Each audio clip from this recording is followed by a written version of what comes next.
Hello friends, I am Saba Shaikh from Wisdom Master. दोस्तों, आज हम संविधान के मोस्ट इंपॉर्टेंट क्वेश्चन को देखेंगे। तो दोस्तों स्टार्ट करते हैं।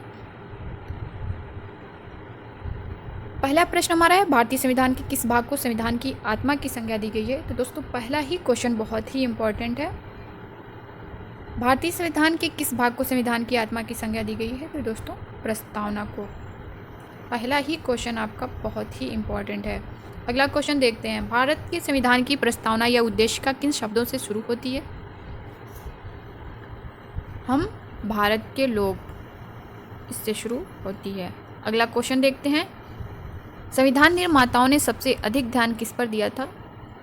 तो दोस्तों संविधान निर्माताओं ने सबसे अधिक जो ध्यान अपना प्रस्तावना पर दिया था, मोस्ट इम्पॉर्टेंट। अगला क्वेश्चन देखते हैं, भारत के संविधान की प्रस्तावना में प्रथम संशोधन कब हुआ। 1976 में प्रथम संशोधन हुआ था। अगला क्वेश्चन देखते हैं, संविधान की प्रस्तावना के अनुसार भारत किस प्रकार का राष्ट्र है। धर्मनिरपेक्ष राष्ट्र है। अगला क्वेश्चन है, भारत एक धर्मनिरपेक्ष राष्ट्र है, इसका क्या अर्थ है, देख लेते हैं। यह किसी निश्चित धर्म का समर्थन नहीं करता, इसलिए भारत एक धर्मनिरपेक्ष राष्ट्र है। अगला क्वेश्चन देखते हैं, 42वें संशोधन द्वारा प्रस्तावना में कौन से शब्द बढ़ाए गए। समाजवादी, धर्मनिरपेक्ष व अखंडता।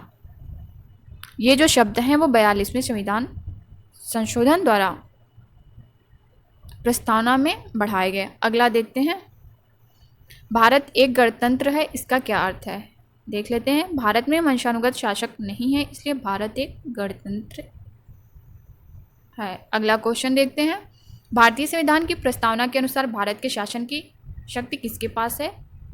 उसकी शक्ति जो है वो जनता के पास है। अगला क्वेश्चन देखते हैं, संविधान की प्रस्तावना का वह प्रावधान जो सबसे सभी नागरिकों को मतदान का अधिकार प्रदान करता है, क्या कहलाता है। प्रजातंत्र कहलाता है। अगला क्वेश्चन हमारा है, भारतीय संविधान का स्वरूप कैसा है। तो दोस्तों भारतीय संविधान का जो स्वरूप है वो संरचना में संघनात्मक है। नेक्स्ट क्वेश्चन देखते हैं, भारत का संविधान कैसा है। भारत का संविधान जो है वो लिखित एवं विश्व का सबसे व्यापक संविधान है। अगला क्वेश्चन है, भारत में किस प्रकार की शासन व्यवस्था अपनाई गई है। तो दोस्तों भारत में जो है ब्रिटिश संसदात्मक प्रणाली अपनाई गई है। अगला क्वेश्चन है, भारतीय संविधान का अभिभावक कौन है। तो दोस्तों भारतीय संविधान का जो अभिभावक है वो सर्वोच्च न्यायालय है।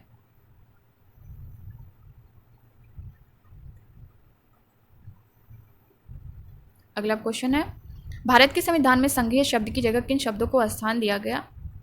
राज्यों का संघ,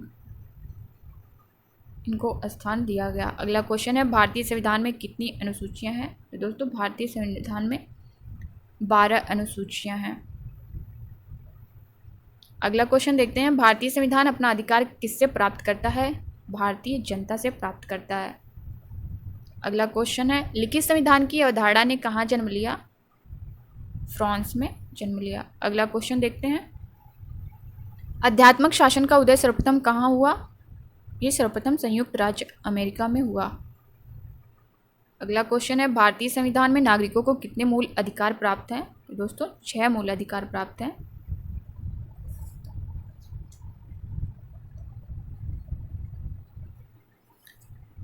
समानता का अधिकार, स्वतंत्रता का अधिकार, शोषण के विरुद्ध अधिकार, धार्मिक स्वतंत्रता का अधिकार, शिक्षा तथा संस्कृति का अधिकार, संवैधानिक उपचारों का अधिकार।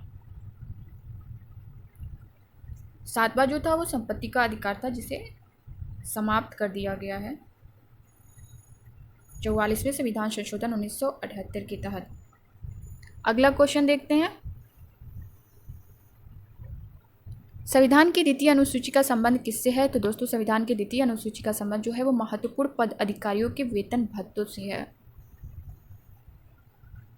अगला क्वेश्चन देखते हैं, कौन सी अनुसूची में 22 भाषाओं को मान्यता दी गई है। तो दोस्तों 8वीं अनुसूची में 22 भाषाओं को मान्यता दी गई है,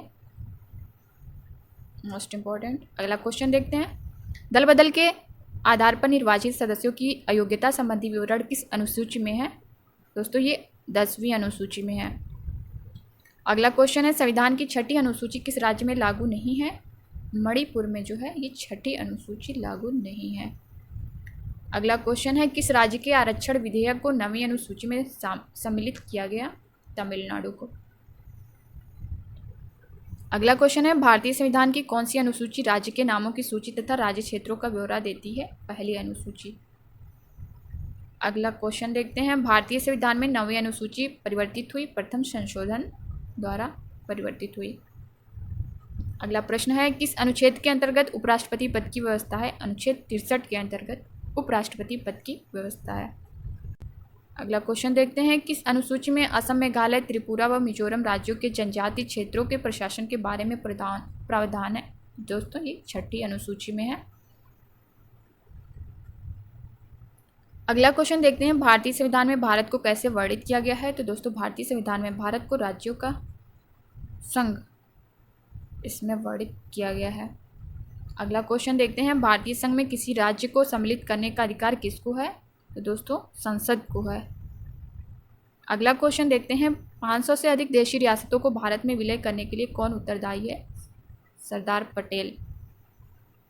अगला क्वेश्चन देखते हैं, भाषाई आधार पर राज्यों का पुनर्गठन किस वर्ष किया गया? ये 1956 में किया गया। अगला है, भाषाई आधार पर भारत का प्रथम राज्य कौन सा गठित किया गया? आंध्र प्रदेश गठित किया गया था। अगला क्वेश्चन है, राज्य पुनर्गठन आयोग का गठन कब किया गया? 1953 में राज्य पुनर्गठन आयोग का गठन किया गया था। लास्ट क्वेश्चन हमारा है, नए राज्य का गठन अथवा उसकी सीमा में परिवर्तन करने का अधिकार किसको है? संसद को है। दोस्तों ये थे आज के टॉप 40 क्वेश्चन। आई होप कि आप लोगों को अच्छे लगे होंगे। तो दोस्तों मिलते हैं अब नए क्लास में नए टॉपिक नए क्वेश्चन के साथ। दोस्तों आप लोग प्लीज़ चैनल को सब्सक्राइब करें और ज़्यादा से ज़्यादा शेयर करें। इस तरह से आप मेरा सपोर्ट कर सकते हैं। Thank you friends. ऐसे ही हंसते रहिए, मुस्कुराते रहिए, पढ़ते रहिए। Bye bye, take care.